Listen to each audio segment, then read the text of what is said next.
ஆற்றுல பணங்காசு இடக்கு வந்துக்கிட்டே இருக்கணும், கஷ்டம் இருக்கக்கூடாது, ஓஹோஹோன்னு இல்லாட்டியும் ஐயோ ஒன்றுமே இல்லையே அப்படிங்கிற அளவு கூட நாங்கள் இருக்கணும், அந்த அளவுக்காவது எங்களை தெய்வம் வைக்கணும் அப்படின்னு நினைக்கிறவாளுக்காக தான் இந்த ஒரு அழகான ஒரு வழிபாடு.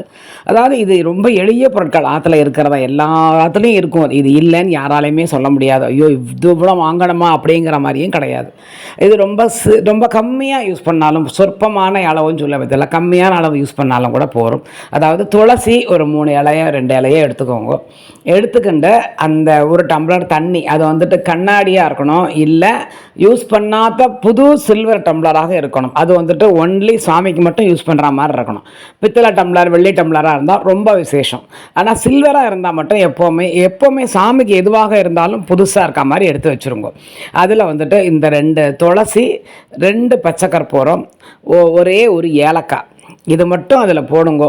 டெய்லி இல்லாட்டி 2 நாளைக்கு ஒருக்கா அந்த மனம் ஆற்றுல இருந்துக்கிட்டே இருக்கும். 2 நாளைக்கு ஒருக்கா அந்த தண்ணி குறைஞ்சிக்கிட்டே வரும். அது 2 நாளைக்கு ஒருக்கா இல்லை 3 நாளைக்கு டெய்லி மாற்றினா ரொம்ப விசேஷம்.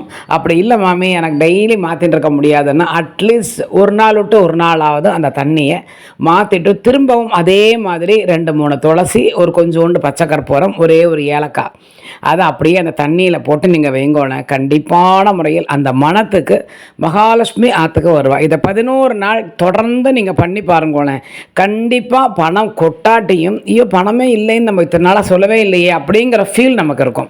ஸோ எல்லோரும் நன்னா இதை பண்ணுங்கோ, நன்னா இருங்கோ.